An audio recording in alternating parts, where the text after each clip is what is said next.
So, you need to be flexible, right? You need to look at all the things around you as tools so that you can utilize those. Because the only true weapon, as my father taught me, is this one.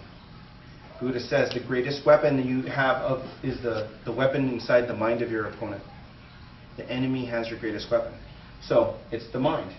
Your mind is your greatest weapon, and the mind of your opponent is your greatest weapon. That's part of the lesson of being flexible with weapons and being a flexible weapon user. Does that make sense? So now that we're all users, just kidding, we'll start with some exercises and drills, right?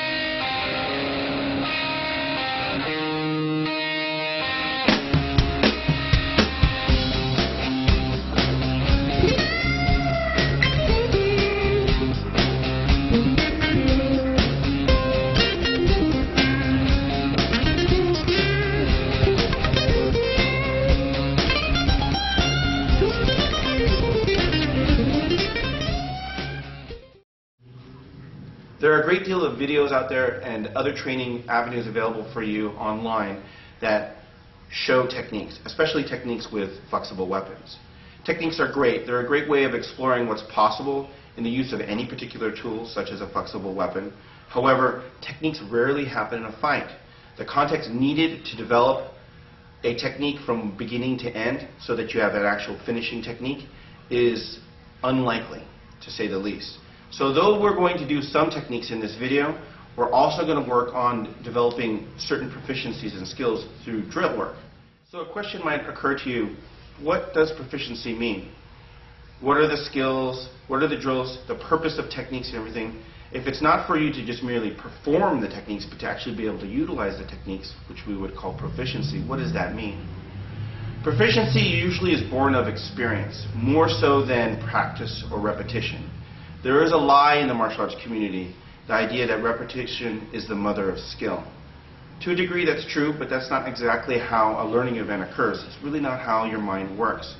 Now, that subject is beyond the scope of this particular video, but I will answer the question, what is proficiency? Your ability to utilize a tool set, whether it's a set of techniques, a set of strategies or tactics, or the simple skills chained in a technique presentation, your ability to use a technique in a way, or a variation of a technique, in a way where the opponent can strike you by surprise, from a distance, up close, when you're unprepared, when you're prepared, when you're tired, when you're hungry, when you just don't feel like it, that's when you start to experience proficiency. That is the purpose. And as a student of mine, what I would like you to have is proficiency. Being able to regurgitate a series of movements is great and fine, but training for the purpose of a drill, for the sake of a drill, is a waste of time. Now, with regards to using a Kadena as a flexible weapon, we have to consider grips. Now, we can hold it like this. You can use different grips, almost like you would carry a staff, so I can use different grips. I can also have it unraveled, right? So I can have it this way, so I'm holding it more like this or more like this. I can also have it folded up in a rectangle. Those considerations are going to be more important when we consider deployment, which we're really not going to cover with this particular video.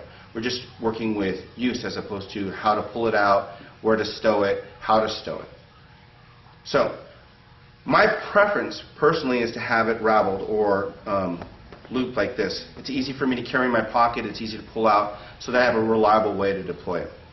And once I deploy it, I prefer to carry it like this way, because then it's easy for me to use as a snapping tool. How useful is that? It's not like you're going to break anything. And I go, you're right, I can't break anything with this, necessarily speaking, but I can snap your eye from 6 foot away. That's a serious amount of distance. That basically means from here, I can get you, right?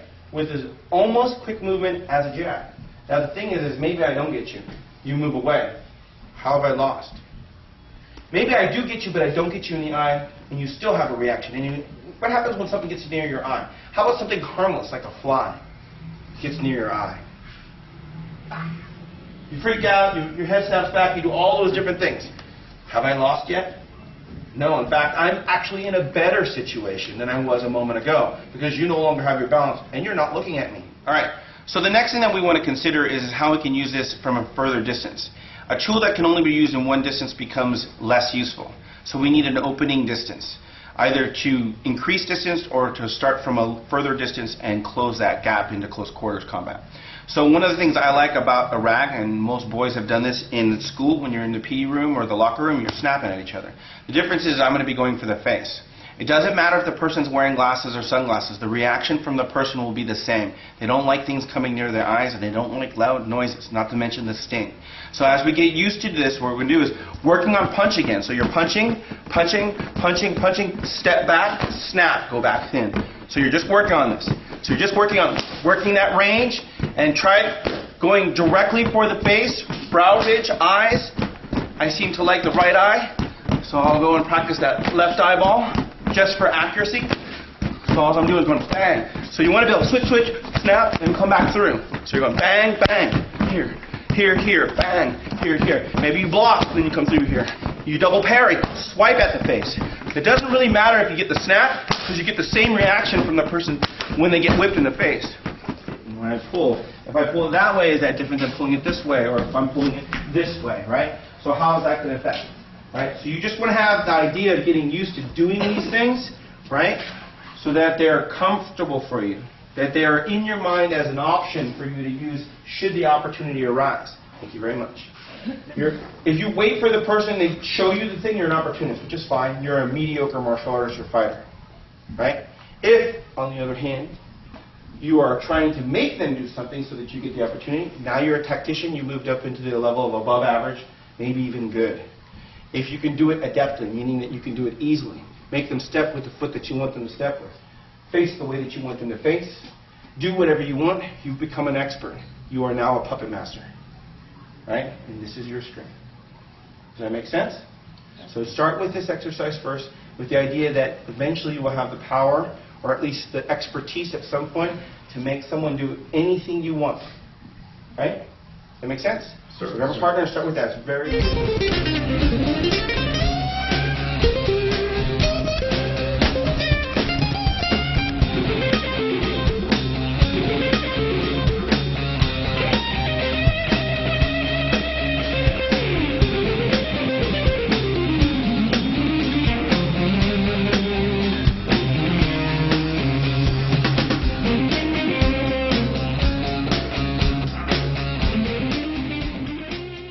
It's important to go through a comfort phase with your tool so that way you're able to use it easily. So the first thing that's very simple is just practice punching. So we want to be able to punch our target. We want to be able to punch our target without feeling like the tool is a distraction, right? So we want to be able to hit with it, want to punch and strike. We'll obviously be using mostly open and closed hand with the left side, and almost exclusively you'll be using closed hand strikes with the right side. So you practice your punches. You want to be doing hammer punches, maybe even do a few forearm strikes, things like that, right? So as you get used to this, you'll start incorporating some of the unique properties of the tool. So one of them might be, as you're striking, you might hit the face, then keep it on the face, and then begin to strike, right? And then grab the tool again, and then start striking again. So that's the first thing that we want to do, is we want to get used to getting this here, holding it there, hitting, pulling it back, striking, swiping at the face, so that way we work on blinding the opponent. Now one of the unique properties of a bandana is I can use it immediately to blind or confuse the opponent. The opportunity there is that we can run. We can strike, we can reposition, we can call in reinforcements, we can entangle. But we're not going to be able to do that until we can place it over the eyes. And the simplest way is to do this. So all we need to do is just blind the opponent. Now this almost is a waste of time in terms of presentation in a video because you'd think that it's obvious. However, being able to actually do it is the purpose of using a tool such as the bob here for us to work on getting used to utilizing the tool. Now, a very simple way to do this is just strike, place, and hit, and then pull back. And then you're just going back to doing the thing again, right? So you're hitting, punching through here, place it, strike, grab it back, punch. So you just get used to doing this here, and you're just moving here. It doesn't actually matter if you completely blind your opponent. The thing is that no one likes anything over their eyes. And the secret to being effective as an attacker in any way is to do what the opponent doesn't like. Right? If it doesn't go there, it doesn't fit, it doesn't bend that way, that's what we do to the opponent, and that's what we prevent the opponent from doing to us.